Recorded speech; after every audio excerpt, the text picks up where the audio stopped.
Le 18 août. 4e jour dans l'octave de l'Assomption. Inséparable de Jésus dans les décrets éternels, Marie fut avec lui le type de toute beauté pour l'auteur du monde. Quand la toute-puissance préparait la terre et les cieux, la sagesse se jouait devant elle en son humanité future comme exemplaire premier, comme mesure et comme nombre, comme point de départ, centre et sommet de l'œuvre entreprise par l'amour. Mais avec elle aussi, la mère prédestinée, la femme choisie pour donner de sa chair au Fils de Dieu sa qualité de Fils de l'homme, apparaissait, parmi les simples créatures, comme devant être le terme de toute excellence dans les divers ordres de la nature, de la grâce et de la gloire. Ne soyons donc pas étonnés si l'Église met sur les lèvres de Marie la parole que l'Éternelle sagesse dit la première, « J'ai été créée au commencement ». Dans tout son être, et jusqu'en son corps, fut réalisé pleinement l'idéal divin. Faire jaillir du néant le reflet des perfections infinies, c'est le but de toute création, la loi de la matière même. Or, après la face du plus beau des enfants des hommes, rien n'exprima Dieu ici-bas comme le visage de la Vierge. On connaît l'exclamation admirative prêtée à saint Denis voyant pour la première fois Notre-Dame, « Si la foi ne m'eût révélé votre Fils, je vous aurais prise pour la divinité. » Authentique ou non dans la bouche de l'Aréopagite, ce cri du cœur rend bien pourtant la pensée des anciens. L'on devra d'autant moins en être surpris, que nul fils ne ressembla comme Jésus à sa mère. N'ayant point de père ici-bas, c'était 2 fois pour lui la loi de nature. C'est aujourd'hui la complaisance des cieux, où Marie et Jésus montrent aux anges, dans leur corps glorifié, des aspects nouveaux de l'éternelle beauté que ces substances immatérielles n'eussent point su traduire. Or, l'ineffable perfection du corps de Marie résulta de l'union de ce corps avec l'âme la plus parfaite elle-même qui fut jamais, si, comme il se doit toujours faire, on accepte l'âme du Seigneur son Fils. Chez nous, la déchéance originelle a brisé l'harmonie qui devait subsister entre les 2 éléments si divers de notre être humain, rompu aussi, le plus souvent, et parfois renversé les proportions de la nature et de la grâce. Il en est autrement là où l'œuvre divine ne fut point de la sorte viciée dans son principe. C'est ainsi que, pour chacun des bienheureux esprits des 9 cœurs, le degré de la grâce est en rapport direct avec ses dons de nature. L'exemption du péché laissa l'âme de l'Immaculée informer dans un empire absolu son corps à son image, tandis qu'elle-même, se prêtant à la grâce selon l'étendue de ses aptitudes exquises, permit à Dieu de l'élever surnaturellement par-delà tous les séraphins jusqu'au degré de son propre trône. Car au royaume de la grâce, non moins qu'en celui de la nature, la suréminence de Marie fut celle qui convenait aux reines. Son éveil au sein de la bienheureuse Anne nous l'a fait voir plus élevée déjà que les plus hauts monts. Dieu, qui n'aime que ce qu'il fait digne de son amour, chérit cette entrée, ces portes de la vraie Sion, par-dessus toutes les tentes de Jacob. Se pouvait-il en effet qu'un seul instant le Verbe, qu'il avait élu pour mère, dût aimer plus, comme plus parfaite, une autre créature? Aussi nulle parité possible en ses origines mêmes, nulle infériorité surtout qui de la mère eût atteint jusqu'au Fils. Également pour la suite, en la bien-aimée, nul défaut de correspondance aux prévenances divines. À perfection si grande eussent répugné toute défaillance, toute lacune, tout arrêt. Depuis le moment de sa conception très sainte jusqu'à celui de la mort glorieuse qui lui ouvrit les cieux, la grâce agit en Marie sans nulle trêve dans la totalité de sa force divine. C'est ainsi que partie de sommets encore inconnus, doublant à chaque coup d'aile son énergie, son vol puissant la porter jusqu'à ce voisinage de Dieu où notre admiration la suit en séjour. Cependant Notre-Dame n'est point seulement la première-née, la plus parfaite, la plus belle, la plus sainte des créatures et leur reine. Ou plutôt elle n'est tout cela, que parce qu'elle est la mère du Fils de Dieu. Ne fût-ce que pour constater qu'elle dépasse à elle seule tous les sujets réunis de son vaste empire, il nous est possible encore de la comparer avec l'homme, avec l'ange, sur le terrain de la nature et celui de la grâce. Où le rapprochement cesse, où toute transition fait défaut, c'est pour la suivre à la retraite inaccessible où, quoique toujours la servante du Seigneur, elle entre en part des éternelles relations qui constituent la Trinité sainte. Quel est, en une créature, ce mode de la divine charité où Dieu est aimé comme Fils?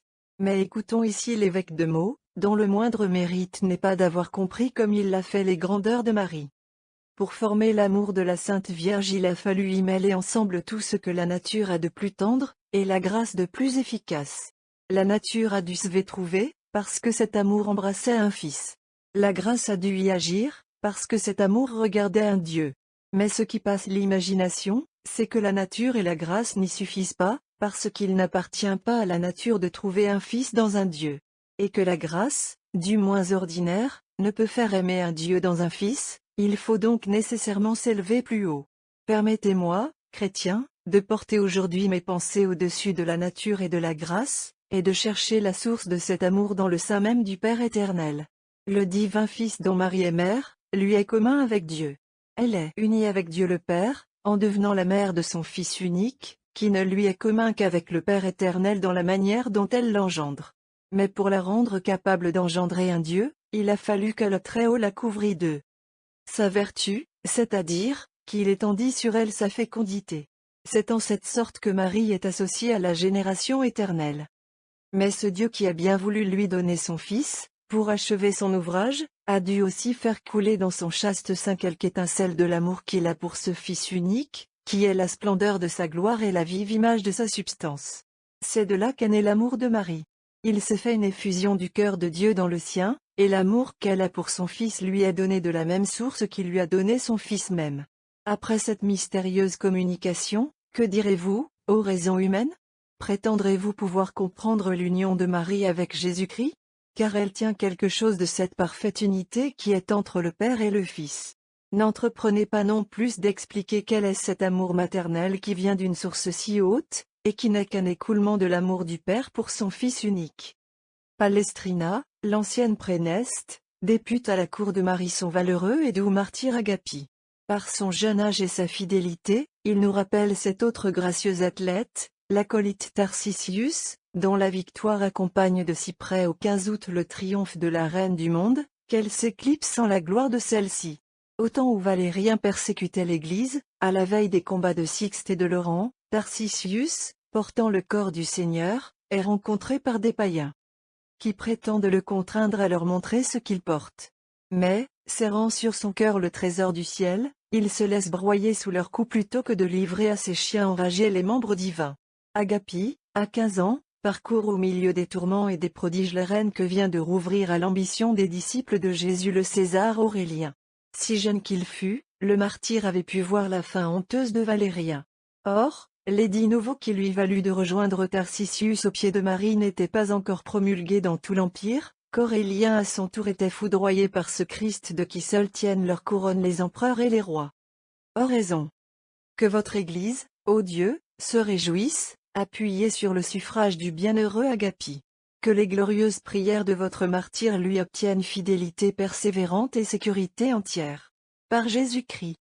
En rentrant de Palestrina dans la ville éternelle, saluons sur la gauche le cimetière des saints Marcellin et Pierre, où furent d'abord déposées les reliques saintes de la pieuse impératrice Hélène, qui s'éleva aujourd'hui de la terre au ciel. L'Église romaine a cru ne pouvoir l'honorer mieux, qu'en confondant pour ainsi dire, au 3 mai, sa mémoire avec celle du bois sacré rendu par elle à nos adorations. Nous ne reviendrons donc pas aujourd'hui sur la glorieuse invention qui, après 3 siècles de combat, vint consacrer si heureusement l'ère du triomphe. Offrons pourtant notre hommage à celle qui déploya sur le monde délivré l'étendard du salut, et plaça la croix sur le front des princes autrefois ses persécuteurs. Oraison. Seigneur Jésus-Christ, qui avez révélé à la bienheureuse Hélène le lieu où votre croix était cachée, pour enrichir par elle votre Église de ce précieux trésor. Accordez-nous par son intercession d'obtenir, grâce au prix soldé sur cet arbre de vie, les récompenses de la vie éternelle. Vous qui vivez. Mais revenons à l'impératrice des cieux, dont Hélène est la fortunée suivante, dont les martyrs forment l'armée. Pour la chanter et la prier du milieu de la mer orageuse, Adam de Saint-Victor nous donnera cette séquence d'un accent si suave. Séquence. Salut, Vierge sans pareille, mère de notre salut, nommée l'étoile de la mer, étoile nullement vagabonde, ne permettez pas que sur la mer de cette vie nous fassions naufrage, mais que pour nous toujours votre prière s'adresse au Sauveur né de vous. La mer s'irrite, les vents sont en furie, les flots soulevés se bouleversent. Le navire court, mais au-devant que de périls. Là les sirènes du plaisir, là le dragon, les chiens de mer et les pirates concourent ensemble à nous faire désespérer de la vie. Au fond de l'abîme, puis jusqu'au ciel l'onde en colère porte l'esquif. Le mât chancelle, la voile est arrachée, le nautonnier cesse la lutte. Chez nous, en de tels mots, l'homme animal succombe, ô mère toute spirituelle, délivrez-nous de la mort. Par la rosée du ciel en vous répandue, sans perdre la fleur de pureté, vous donnâtes au monde, prodige nouveau, une fleur nouvelle. Le Verbe égal à son Père entre au sein de la Vierge, pour nous il prend un corps dans le secret de vos chastes entrailles. Celui dont la puissance gouverne toutes choses vous élut et prédestina. Sans rompre le sceau virginal, il vous remplit de lui-même. Dans l'enfantement, sans déchirement, sans douleur, au rebours de la première mère, vous mîtes au jour le Sauveur. Ô Marie, l'excellence de vos mérites vous élève incomparablement par-delà les cœurs angéliques. Jour fortuné que celui-ci, où vous gagnez les cieux. Dans votre piété maternelle, regardez-nous en nos bas-fonds. Vous êtes la sainte et vive racine, la fleur, la vigne et l'olivier qu'aucune greffe ne féconde. Vous êtes le flambeau de la terre, la splendeur du ciel. Vous l'emportez sur le soleil en éclat, recommandez-nous à votre Fils, pour qu'il nous juge en miséricorde. Devant la face du Roi suprême, ayez souvenir du petit troupeau. Il a transgressé la loi qui lui fut donnée, et pourtant il espère sa grâce, propice et doux, digne d'une louange éternelle. Le juge a donné au coupable un gage d'espérance, en se faisant hostie sur la croix. Jésus, fruit des entrailles de votre Sainte Mère, soyez-nous, sur les flots de ce monde, guide, chemin et libre accès au ciel. Tenez le gouvernail, dirigez le navire. Si violente qu'elle puisse être, apaisez la tempête. Dans votre clémence, donnez-nous d'aborder heureusement au port.